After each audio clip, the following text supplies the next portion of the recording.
It was an experience the residents of South Florida will remember for a long time. Hurricane Andrew slammed into the state with 130-mile-an-hour winds, cutting a swath of total destruction that left only piles of rubble in its wake. Billions of dollars in damage, 350,000 homeless, a total collapse of society. Key West resident and marketing expert Gary Halbert took to the air within hours of the disaster. He was stunned by what he saw and resolved that he would do whatever he could to help. Halbert issued a challenge to the best of the best in marketing to donate their time and talent to a special hurricane relief seminar. He offered his subscribers a $7,000 experience free if each attendee would promise to donate to the American Red Cross Hurricane Andrew Relief Fund at the end of the week's activities. And it worked. To date, Gary Halbert has accounted for over $250,000 in cash and pledges as a result of the seminar. Now you are doing your part by purchasing this video library of the event as it happened. The information you're about to receive has generated millions for the people who will share their secrets with you. But you too will benefit from knowing that you are a part of something even more valuable, the chance to care and to help someone just like you, someone who needs that help. Thank you.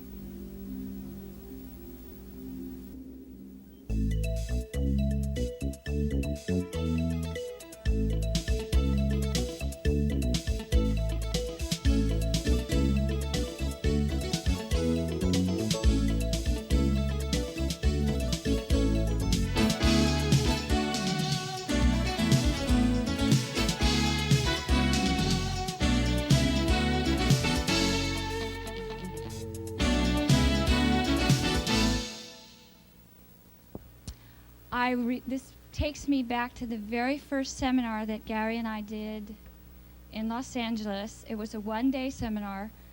5 minutes before we were due to start, he said, "You go in there and warm up the room." And I didn't know what to say. I remember being very nervous, and he told me, he did give me some warning. He gave me 15 minutes this morning. And I'm still nervous. Many people, I recognize a lot of faces. I'm really happy to see you here. And you all deserve a round of applause for making the effort and the expense and taking the time to come and help out the people in South Florida who have suffered such horrible devastation. I drove through it, and I haven't even had the courage to develop my photos yet. It's just unbelievable when you see the total destruction. So, excuse me. This seminar is very serious to me. Have you had a chance to look at the pictures around the room here? I want to tell you a little bit about what I know about this hurricane. The most important thing that I know is that it totally missed Key West. And after the devastation had gone through, we suffered some inconveniences here, which has caused us to be behind in our work somewhat for our clients and getting my newsletter out and stuff. For quite a while, we had no water, we had no electricity, no telephone service, no mail service, no Federal Express service. I find that humanity is very interesting. When our faxes, what's the matter now?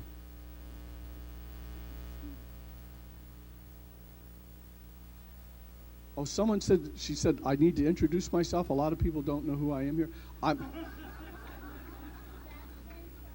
My name is Gary Halbert. Thank you. And anyway, it's funny. Human nature is funny. When our electricity went back on, we started getting faxes and phone calls, and all of them were, "This is not about business. We just want to make sure you're okay. Are you guys, it's no one's harmed, et cetera, et cetera." But except for one guy calls up and says, "Where the hell's my newsletter?" And another guy called up, and we'd done about 3 or 4 pieces of writing for him, and we had another one that was due. And he called up, and the phones had just come back on. And he says, "Why isn't it here?" And I said, you got television up there? And he said, "Well, I don't watch. I don't have time to watch TV." I said, "How about the papers? You read the papers?" He said, "No." And I said, "Well, we've been inconvenienced down here." She said, "Inconvenienced by what?" And I said, "The greatest natural disaster in U.S. history." and he knew nothing about this. But anyway, I want to speak a minute about the news media, which I revere and respect to no end. The news has to put out stories for a public that is insatiable, they believe, for sensationalism and disaster. And one thing about disasters and sensationalism is they only last so long. And so the story of Hurricane Andrew is beginning to fade now. And it's being replaced by stories of no consequence, whatever, like who gets elected president, Bush or Clinton. I mean, who could possibly care? It's getting replaced by the story of the young man who is trying to divorce his mother and so forth. But this storm and its effects are long from over. I hired a pilot, as most of you know, to fly me over the disaster area. And being well over half a century old, I can tell you, I have never, ever in my life seen anything like that. If you can imagine being 500 feet in the air with a 360-degree angle of view and seeing absolutely not a building standing. It looks like, at least I've never seen one, but it looks like ground zero of a hydrogen bomb.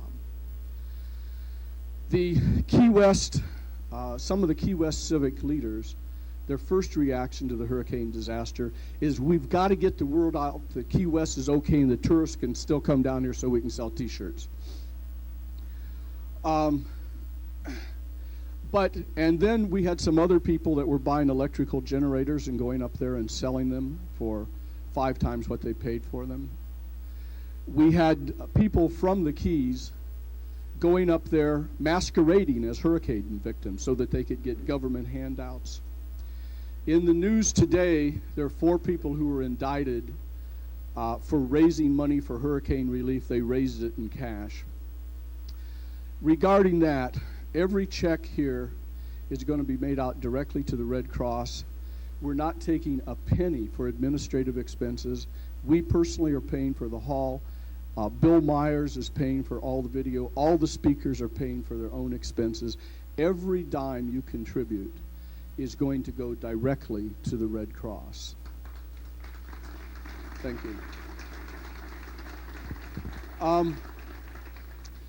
But you know, everything I think is relative, and you can't really feel a problem that you're not experiencing. You know, empathy means that you've sort of experienced or are experiencing the same thing. And it was very inconvenient for us not to have electricity and running water.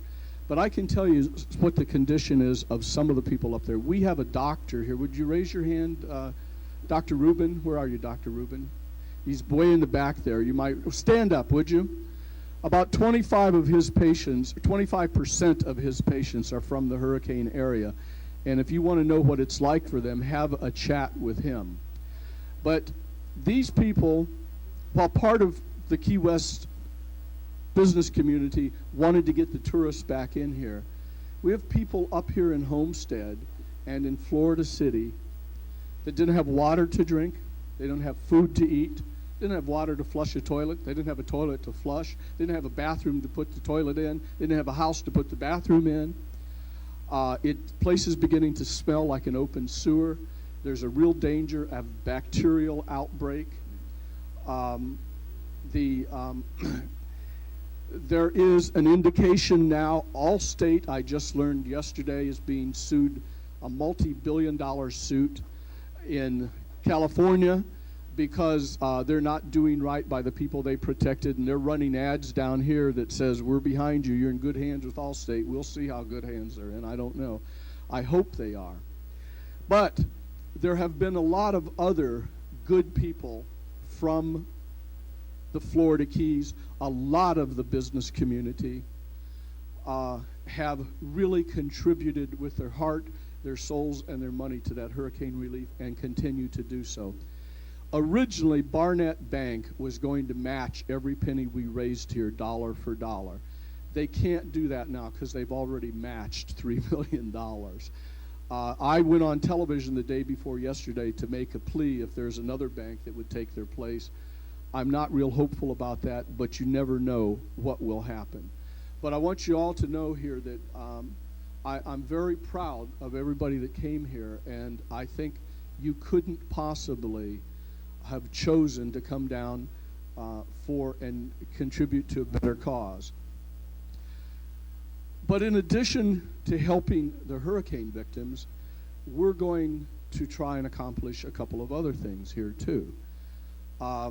We are going to try and teach you some ways that you may not know about of multiplying your income. I am hopeful that some business relationships will be formed by some of the attendees and the speakers who have some very valuable services to offer. Who knows, maybe some of you will get in some sort of business relationship with me. I see nothing wrong with somebody making a profit because they came to this seminar. What I am vehemently against is the SOBs that made a profit taking from the victims of the seminar up there. And that's not what this is all about. We are also, for those of you who are so inclined, going to have some fun. I've arranged a party tonight, the likes of which you will not have attended before. And I'm going to, well, I guess I'll tell you about that just a little bit later. I'm going to start the seminar now, the part of getting into the meat of it. I believe, as far as making money is concerned, the number one, the basic tenet of making money is selling. Selling. And I started my advertising career, or my career, whatever it is that I'm doing, selling encyclopedias door to door. And I was quite good at it. But there was a limit to my income because I could only knock on about 40 doors a night. Then I learned the art of direct mail through a very tortured, arduous process. And I wrote my first sales letter, which in the United States alone knocked on 140 million doors for me. So if the key to making money is salesmanship, the key to making big money is salesmanship multiplied. We're going to have some speakers, including myself, talk to you about the art of constructing a sales message. And some of the other speakers will then talk to you about what I call delivery systems, how to deliver the sales message, the multipliers. And those multipliers are like direct mail sales letters, television 30-minute infomercials, television 2-minute infomercials, magazine advertising, and all different forms of ways to multiply what it is that you're doing. And we're going to mix this up a little bit. We are also going to have hot seats. We obviously cannot do a hot seat for everybody in this room.